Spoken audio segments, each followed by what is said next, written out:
Hello guys, तो कैसे हो आप सब। आई होप कि सब बहुत अच्छे होंगे।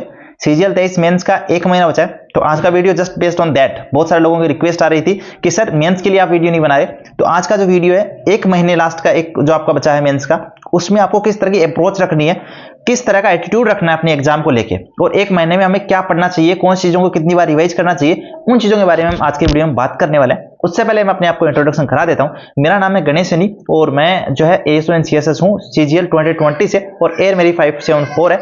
और इससे पहले भी मैंने सीजीएल सीएचएसएल एमटीएस का एग्जाम में सिलेक्शन लिया है, तो मेरा एक्सपीरियंस डेफिनेटली आपको काम आ सकता है कि कौन सी चीजों में आपको हेल्प मिल सकती है लास्ट के 1 महीने पढ़ने से। ठीक है, तो पूरा वीडियो डिस्कशन पे बेस्ड होगा कि लास्ट के 1 महीने में आपकी स्ट्रेटेजी, आपका प्लान मेंस को लेकर किस तरह का होना चाहिए। तो वीडियो पूरा अंत तक जरूर देखना, और वीडियो अच्छा लगे तो वीडियो को लाइक कर देना और चैनल को सब्सक्राइब कर लेना, क्योंकि आपको मेंस होने के बाद भी ज्वाइनिंग के टाइम भी ये चैनल डेफिनेटली बहुत ज्यादा हेल्प करता है और किया है प्रीवियस ईयर्स में। तो चैनल को सब्सक्राइब कर देना ताकि इन फ्यूचर भी हम आपस में कनेक्टेड रहें।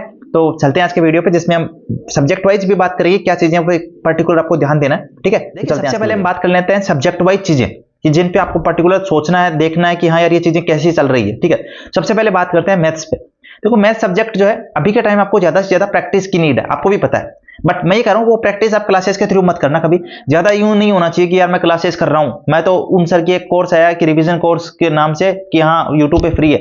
कुछ भी फ्री नहीं है, वो आपके लिए सब एकदम नल है, जीरो है। तो आप अब के टाइम में लास्ट के 1 महीने में क्लासेस के थ्रू कुछ भी रिवाइज करने के मत सोचना, क्योंकि जो आप 1 घंटे वो क्लास देख के रिवाइज कर रहे हो ना, जो 5 से 10 क्वेश्चन रिवाइज कर रहे हो, वो आप अपने नोट्स में हो सकता है 40 क्वेश्चन रिवाइज कर सकते हो उन्हीं 60 मिनट में, उन्हीं 1 घंटे में। तो आपके हर एक मिनट की कीमत है, क्योंकि अब 1 महीना जो है वो डिसाइड करेगा कि आप वापस आगे पढ़ने वाले हो, पेज पलटने वाले हो आगे 1 महीने बाद, या फिर आप मौज मस्ती करने वाले हो, वेब सीरीज मूवीज देखने वाले हो, एंजॉय करने वाले हो, बाहर घूमने वाले हो। तो ये चीजें 1 महीने बाद फिर से वही रिपीट करना है पढ़ने वाला, या आप अपने आप को एक्सप्लोर करना चाहते हो। तो 1 महीने में दोनों चीजें डिसाइड होने वाली है। तो अभी आपके 1-1 मिनट की कीमत, और आप लोग जो है बहुत सारे लोगों को पछाड़ के आए हो, समझ रहे हो। आपको पता है कट ऑफ इतनी हाई है कि बहुत सारे लोग जो अच्छे थे पढ़ने में उनका भी सिलेक्शन नहीं हुआ है। तो आप लोगों को अगर अब आपने गलती कर दी, तो हो सकता है आगे जो मौका मिलेगा सीजीएल 24 में 25 में, यू नो कि कितना थोड़ा सा मुश्किल होने जा रहा है। सीटी भी आएगी, कब एग्जाम होगा अभी कुछ भी पक्का नहीं कह सकते। तो ये आपका जो मौका है वो आप गोल्डन चांस है, ये लास्ट गोल्डन चांस है। मैं ये कह रहा हूं कि जैसे अभी के टाइम में जब आप अगर सिलेक्शन ले लेते हो, क्योंकि प्री क्वालीफाई हो चुका है, एक स्टेज आपने क्वालीफाई कर लिया, केवल दूसरी स्टेज पे आपको काम करना है, और वो 1 महीना आपके लिए अच्छे से यूटिलाइज होना चाहिए। तो कुछ पॉइंट्स डिस्कस करते हैं। तो मैथ्स में आपको क्या करना है कि जो भी आपने अभी तक पढ़ा है ना, उसी पे बेस्ट रहो। कोई नई चीज, नई पीडीएफ, कुछ भी आपको नहीं देखने की जरूरत है। कोई भी अब आपको कहे कि यार देखो ये 100 क्वेश्चन जो है अभी के एग्जाम में रिसेंट आ रहे हैं, कहने दो, जाने दो, मुझे नहीं देखना। क्योंकि आपको अभी जो आपने पढ़ा है, अगर आप उस चीज को रिवाइज नहीं किया ना, तो कोई मतलब नहीं रहेगा कि आप अब क्या पढ़ रहे हो। जो भी आपने अभी तक प्रीवियस ईयर की बुक लगाई होगी ना, डेफिनेटली प्री क्वालीफाई किया, मेंस की तैयारी कर रहे हो, प्रीवियस ईयर की बुक तो लगाई चुके होंगे, 1-2 बार 3 बार तो लगा दी होगी ना। उसमें जो क्वेश्चन हाईलाइट कर रखे हैं, उनमें जिस क्वेश्चन में गोला लगा रखा है कि यार ये अच्छा क्वेश्चन है, ये मुझे बार बार देखना है, उन क्वेश्चंस को आपको क्या करना है, अब देखना है 2 से 3 बार दोबारा। अगर अब नहीं देख पाए तो उन क्वेश्चंस को या उस प्रीवियस ईयर की बुक का कोई मतलब नहीं रहेगा। तो उन क्वेश्चंस को जो आपने हाईलाइट कर रखे हैं, जस्ट वो बुक्स में से वो क्वेश्चन आपको फाइंड आउट करना है, उनको रिवाइज करना है, एक बार देख लेना है। दूसरी बात, जो आपके नोट्स हैं उनका 2 बार तो रिवीजन कर दो। 1 महीना 2 बार आपका उनका नोट्स उसका रिवीजन हो जाना चाहिए मैथ्स में, और इस तरह का रिवीजन होना चाहिए फास्ट मोड में कि आप जस्ट कंसेप्ट देख रहे हो, ज्यादा कुछ आपको नहीं देखना नोट्स में, आपको कंसेप्ट देखने हैं और पेज पलटने हैं बस, फास्ट मोड में। इस तरह नहीं होना चाहिए मैं ज्योमेट्री का रिवाइज कर रहा हूं तो पूरा दिन ज्योमेट्री रिवाइज करता रह गया, फिर अगले दिन मेंसुरेशन रिवाइज करता रह गया। इतना टाइम नहीं है दादा। अभी हमें जो कंसंट्रेट करना है वो कंसेप्ट पे करना है, और जल्दी जल्दी मेरा सरसरा निगाहों से रिवीजन हो जाए। उसके बाद जब मैं प्रैक्टिस कर रहा हूँ, मॉक्स दे रहा हूँ, तो वो सब चीजें रिवाइज हो जा रही है और कंसेप्ट अपने आप याद हो जाएंगे। बट आपका जो रिवीजन है फास्ट मोड में ही होना चाहिए अपनी नोट्स बुक का। ठीक है, और नई पीडीएफ पे नहीं जाना है। जो भी ग्रुप में आएगी 100, 200, 300 क्वेश्चन, उन पे नहीं जाना है। वो वहां कब जाना है, देखो मैथ्स 90 मार्क्स का है आपका। ठीक है, तो अगर आपके 80 अबाउ ही आ रहे हैं, हर टेस्ट में 80 अबाउ ही मार्क्स आपके आ रहे हैं, सीजीएल 23 में जो प्री हुआ था उसमें कौन से अच्छे क्वेश्चन आए, ये सीएचएसएल 23 में कौन से अच्छे क्वेश्चन आए, तो आप वो दे सकते हो। अगर 80 से आपके मार्क्स कम आ रहे हैं अभी, तो आपको जस्ट रिवीजन पे फोकस करना है। जितनी बार आपने रिवीजन कर दिया, आप उतने ही आगे चले गए। मैं ये कह रहा हूं, आपको लग रहा होगा कि यार रिवीजन करने में क्या ही है, ऐसा क्या सीख लेंगे। जितनी बार आप रिवीजन करोगे आपको पता चलेगा यार इस बार तो ये चीज मुझे और नहीं पता चली है, इस बार मेरा और स्कोर बूस्ट हो गया, कॉन्फिडेंस बढ़ता है। अगर आपने सब कुछ आता भी होगा ना नोट्स में से, फिर भी अगर आप 1 बार और रिवाइज कर लोगे, 2 बार और रिवाइज कर लोगे, आपका कॉन्फिडेंस बढ़ेगा कि यार मैंने तो सब कुछ रिवाइज कर लिया है, सारे नोट्स, सारे जो कंसेप्ट है वो रिवाइज कर लिया है, मेरे नंबर नहीं घटेंगे। ऐसा कॉन्फिडेंस कब आएगा? जब आपके नोट्स रिवाइज हो जाएंगे, आपकी प्रीवियस ईयर की बुक में जो भी हाईलाइटेड क्वेश्चन है वो आपको 2 बार देख लोगे तो आप डेफिनेटली अलग लेवल पे होंगे। और वो लेवल, वो कॉन्फिडेंस हेल्प करता है मैथमेटिक्स में। आपको पता होगा कई लोगों का कॉन्फिडेंस अगर लूज है तो चाहे उनमें टैलेंट कितना भी हो, वो एग्जाम में अच्छा परफॉर्म नहीं कर पाते। और ये होता है, ये प्री में भी कई लोगों के साथ हुआ है, मेंस में भी होगा और आगे आने वाले एग्जाम्स में भी होगा। तो आप उस चीज का शिकार मत बनो। उसके लिए आपको नोट्स का और अपने जो प्रीवियस ईयर के क्वेश्चंस हाईलाइट कर रखें उनका 2 बार रिवीजन कर देना। तो ये था मेरा मैथ्स में आपके लिए सजेशन। बाकी मॉक टेस्ट के थ्रू और सेक्शनल क्विजेज के थ्रू अपनी मैथ्स को जितना इंप्रूव कर सकते हो करो। सेक्शनल क्विजेज दो, जितनी आपको मिले, जितनी भी मिल रही है, इसमें कोई लिमिट नहीं होनी चाहिए यार मैं 1 करूं दिन की, 2 करूं, मैं कह रहा हूं करो। सेक्शनल क्विजेज 2 लगानी है, 4 लगानी है दिन की तो भी लगाओ, कोई दिक्कत नहीं है। जितनी ज्यादा प्रैक्टिस को दोगे टाइम उतना ही अच्छा रहेगा मैथ्स में, ठीक है। रीजनिंग की बात करें तो रीजनिंग में भी अभी आपका कुछ आपको वैसा नहीं करना है, बस 5 टॉपिक सुन लो मेरे ध्यान से। Coding, decoding, series, analogy, missing number और क्लासिफिकेशन। ये 5 टॉपिक जो है, इनमें से जो आपने प्रीवियस ईयर में हाईलाइट कर रखे हैं बुक में, बुक को तो फॉलो की होगी, अगर नहीं किए तो कोई दिक्कत नहीं है। देखो कई लोग हो सकता है बुक को फॉलो नहीं करते रीजनिंग में, ठीक है, कोई दिक्कत नहीं है। बट ये 5 टॉपिक में आप जरूर प्रैक्टिस डेली भी करते रहना। डेली 1 घंटा दो इन 5 टॉपिक को, 5 टॉपिक की प्रैक्टिस करो और एक क्विज लगाते रहो रीजनिंग में, बस इनफ है। बाकी आपके मॉक टेस्ट के थ्रू हो रही है प्रैक्टिस, कोई दिक्कत नहीं है। बट 1 घंटा या 40 मिनट 50 मिनट इन 5 टॉपिक को आप डेली 15-15 क्वेश्चन 10-10 क्वेश्चन करोगे तो आप डेफिनेटली अच्छा करोगे रीजनिंग में, आपके पास एक अलग कॉन्फिडेंस रहेगा। तो मैं वो पॉइंट्स बता रहा हूं जो आपका एग्जाम में कॉन्फिडेंस हाई रखेंगे और आपको हेल्प करेंगे अच्छा स्कोर गेन करने में रीजनिंग में। 90 में से आप 87 या 90 आउट ऑफ 90 स्कोर करना चाहते हो, जो कि आज के टाइम की नीड है, आपको करना पड़ेगा क्योंकि जीके भी आ रहा है। जीके में कोप अप करना है अगर, कि अगर आपका जीके अच्छा नहीं है और वहां आपको चाहते हो कंपनसेट हो जाए, तो रीजनिंग मैथ्स आपको 90 आउट ऑफ 90 या 85 वो चाहिए और आपको लाने पड़ेंगे। तो उसके लिए आप रीजनिंग में ये जो 5 टॉपिक मैंने बताया उनकी भी थोड़ा टच में रहो, रिवीजन करते रहो, ठीक है। चलते हैं हम इंग्लिश पे। इंग्लिश में अभी सबसे ज्यादा आपको जो पढ़ना है वो वोकेब है। ग्रामर में मुझे नहीं लगता आपको ज्यादा इंप्रूवमेंट हो सकता है। हाँ डेफिनेटली अगर आपको कंसेप्ट अभी भी याद नहीं है तो आपको 2 बार 3 बार जरूर नीतू सिंह वॉल्यूम 1 को रिवाइज कर देना है, ठीक है। उसको 2 बार 3 बार रिवाइज कर दो, एकदम फास्ट अप्रोच, अच्छी माइंड के साथ, एकदम हैप्पीनेस के साथ, अच्छे माइंड के साथ, पॉजिटिव थिंकिंग के साथ आपको रिवाइज करना है कि यार मुझे जल्दी जल्दी रिवाइज करना है, ठीक है। देखो मैं एक सच बताता हूँ आपको, एक चीज को हम 1 घंटे में भी रिवाइज कर सकते हैं और अगर हम अच्छे इंटेंट के साथ जा रहे हैं तो उस चीज को हम 30 मिनट में 40 मिनट में भी रिवाइज कर सकते हैं, अगर हमारी सोच, हमारी थिंकिंग अप्रोच जो है पॉजिटिव है और हम एक अच्छी माइंड सेटअप के साथ रिवाइज करें चीजों को। तो नीतू सिंह वॉल्यूम 1 को डेफिनेटली रिवाइज करना है, बट वोकेब के टच में आपको जरूर रहना। जो भी प्रीवियस ईयर की आप ब्लैक बुक या जिस भी प्रीवियस ईयर की बुक से कर रहे थे उस बुक को आप कोशिश करो 3-4 बार हाईलाइटेड वाले, जैसा कि मैं कह रहा हूं हर चीज में आपके हाईलाइटेड वाली ही चीजें आपको पढ़नी है। जो हाईलाइटेड नहीं थी वो इसलिए नहीं थी क्योंकि वो आप पहले से ही कर रहे थे और आपकी वो गलत डेफिनेटली नहीं होगी, आप ऑप्शंस के थ्रू डेफिनेटली कर दोगे। बट वो चीजें जो हाईलाइटेड है इसका मतलब वहां दिक्कत थी और उन चीजों में फिर से अटक सकते हो, फिर से ऑप्शन के साथ भी अटक सकते हो। तो उन चीजों को एक बार अगर देख लिया तो डेफिनेटली आप वोकेब में आगे निकल जाओगे, वोकेब आगे निकल जाओगे तो फिर सब कुछ अच्छा हो जाएगा। ग्रामर तो फिर भी जी आ रही है, बट वोकेब ऐसा होता है कि हमें आ रहा है तो आ रहा है, नहीं आ रहा तो गलत, और गलत होने का मतलब है 4 मार्क्स गए, ठीक है।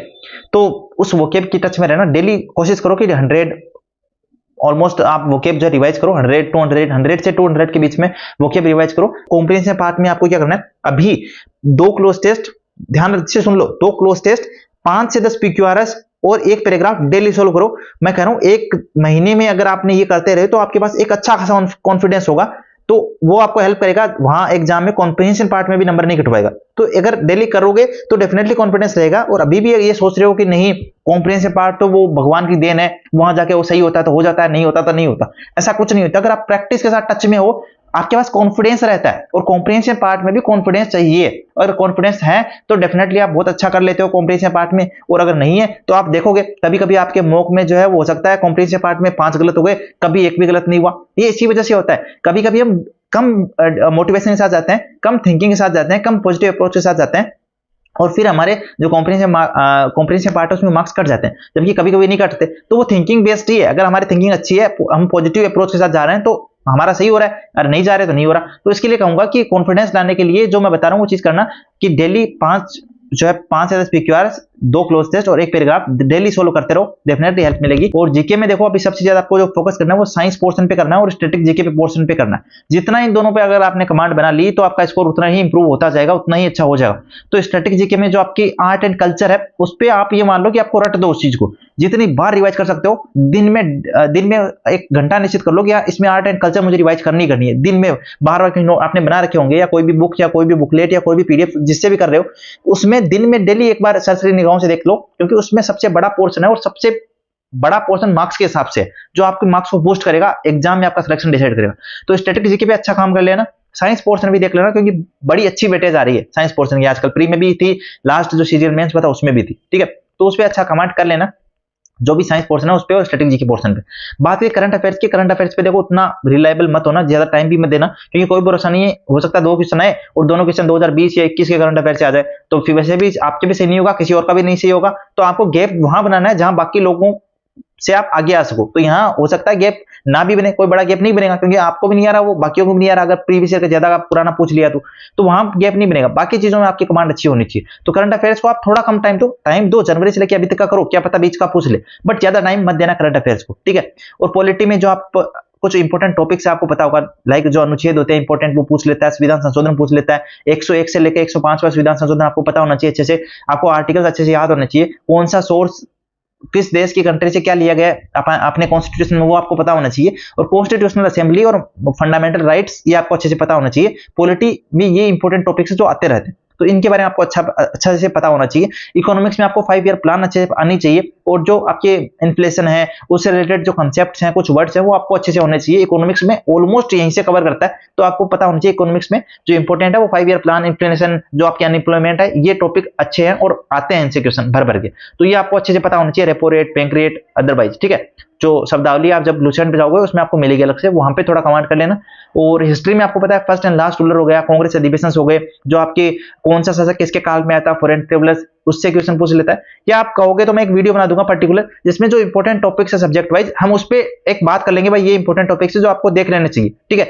तो अगर आपको नीड पड़ेगी तो हम वो कर लेंगे, आप कमेंट करके बता देना, ठीक है। टॉपिक है जिन पर आपको अच्छी कमांड करनी है, और ज्यादा फोकस आपको स्टैटिक जीके और साइंस पोर्शन है उस पर करना है, यही कहूंगा, क्योंकि वहां से आपके मार्क्स बहुत आने वाले हैं। और पॉलिटी में कुछ इंपॉर्टेंट चीजें हैं जो मैंने बताई, उन पर अगर ध्यान दे लोगे तो आपका अच्छा हो जाएगा। अभी के टाइम में अगर आप उन चीजों को देखते हो जो एग्जाम बेस्ड है या एग्जाम में बार बार रिपीट होती है, तो आपका स्कोर जीके में अच्छा आ सकता है। अदरवाइज अगर आप सब कुछ पढ़ने बैठे हो तो डेफिनेटली आप सब कुछ के चक्कर में जो कुछ आपको आता है या जहां आप अच्छा कर सकते हो, जो एग्जाम की नीड है, उसके हिसाब से थोड़ा बिलो रह जाओगे। तो वैसा मत करना, जो एग्जाम की नीड है उस हिसाब से चलो, जो अच्छे टॉपिक है जो बार बार रिपीट होते हैं, आर्ट एंड कल्चर अच्छे से कर लेना, यही है जीके में मेरी एडवाइस आपको। और बाकी जितना रिवीजन कर सको उतना करो। अभी आप क्लासेस के थ्रू मत ही जाओ, मैं तो ये कहूंगा जो आपने पढ़ रखा उसी पे फोकस्ड रहो। बट कई लोग अभी फॉलो कर रहे हैं अगर कोई पर्टिकुलर क्लास को, तो कर सकते हो। बाकी मेरी एडवाइस ये रहेगी, जितना कम क्लास रहेगी उतना ही अच्छा रहेगा। पर सीजीएल 22 मेंस के जो मॉक फॉर्मेट है उसको अटेम्प्ट कर लेना, ताकि आपको अच्छा एक्सपीरियंस हो जाए कि हाँ यार ये ऐसा था सीजीएल 22 मेंस, और ऐसा सीजीएल 23 मेंस भी आ सकता है। और ये बता रहा हूँ सेम पेपर आएगा,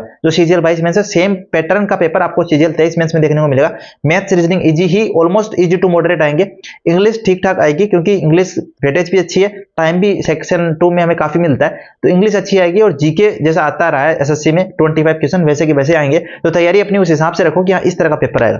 कंप्यूटर सब्जेक्ट अभी तक जो लोग नहीं पढ़ रहे हैं वो पढ़ना शुरू कर दो। पिछले साल बहुत सारे लोग थे जिनके 320 340 नंबर थे, केवल कंप्यूटर की वजह से पीछे रह गए। ये गलती आप मत कर देना।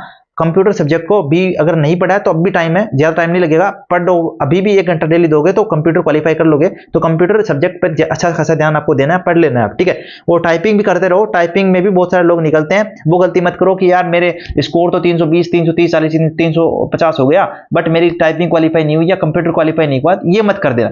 तो उन पे भी अच्छा खासा ध्यान दो। तो यही ओवरऑल प्लान था, ज्यादा से ज्यादा मॉक्स दो। जो आपको गलतियां लगे, जो भी आपको लग रहा है मॉक अटेम्प्ट किया, जो भी आपको लग रहा है यार ये क्वेश्चन मेरा गलत हो रहा है, इस टॉपिक का गलत हो रहा है, उस टॉपिक को रिवाइज करो, फिर नेक्स्ट मॉक दो। फिर वापस आपको लग रहा है यार मैथ्स में ये 2 टॉपिक और गलत हो रहे हैं, सीआई गलत हो रहा है, एसआई गलत हो रहा है, उस टॉपिक को रिवाइज करो, फिर नेक्स्ट मॉक दो। तो आपका जो रिवीजन होना चाहिए वो भी आप मॉक बेस्ड पे ही करो, मतलब मॉक दो, उसमें जो कमियां दिख रही है उन टॉपिक को रिवाइज करो। आपका जो रिवीजन है वो इस बेस पे ही होना चाहिए कि मैं मॉक दे रहा हूं, मेरे मॉक में इस टॉपिक में कमजोरियां हैं, गलतियां हो रही है, तो फिर मैंने इस टॉपिक को रिवाइज कर लिया, फिर नेक्स्ट मॉक दिया, फिर गलतियां इंप्रूव की, फिर नेक्स्ट मॉक दिया। तो इस तरह से भर भर के मॉक्स दो, और उस टाइम पे दो जो आपका एग्जाम का टाइम है 9 बजे से आप एग्जाम होती है आपकी ऑलमोस्ट, तो आप उस टाइम पे ही अपना मॉक स्टार्ट करो और उसी टाइम पे अपना आपको ढालो मॉक देने वाली आदत में, ठीक है। तो यही था आज का वीडियो, और मेरी आपको एडवाइस की आप इस तरह से कर सकते हो। कुछ चीजें आपको अच्छी लगी हो तो डेफिनेटली लो, मॉक देते रहो, क्विजेस करते रहो, ज्यादा से ज्यादा रिवीजन पे फोकस रहो। प्रीवियस ईयर में वही क्वेश्चन करो जो आपने अभी तक कर रखे हैं, उनको ही देखते रहो। बाकी आपको कुछ नए क्वेश्चन देखने की जरूरत नहीं है, नए टाइप के क्वेश्चन देखने की जरूरत नहीं है। तो यही थी मेरी एडवाइस। अगर आपको अच्छा लगा वीडियो तो वीडियो को लाइक कर देना और चैनल को सब्सक्राइब कर लेना। मिलते हैं, आपको कोई डाउट हो तो आप कमेंट करके पूछ सकते हो, मैं डेफिनेटली आपको रिप्लाई करूंगा। और फिर मिलते हैं आगे। All the best. लास्ट का 1 महीना है, आपकी लाइफ बदल सकती है, तो इस लाइफ को बदलने दो। अगर बदलना चाहते हो, प्री क्वालिफाई किया है, डेफिनेटली बहुत अच्छी क्वालिटी है आप में, बहुत अच्छा माइंड आप में, उस माइंड को अच्छे से यूटिलाइज कर लो। 1 महीना है, और ये एक महीना आपको बहुत आगे तक ले जाएगा, पूरा बदलाव कि आप तैयारी कर रहे हो या जॉब कर रहे हो। ठीक है, तो बाय फ्रेंड्स, आई होप कि आपको वीडियो अच्छा लगा होगा। मिलते हैं फिर नेक्स्ट वीडियो में।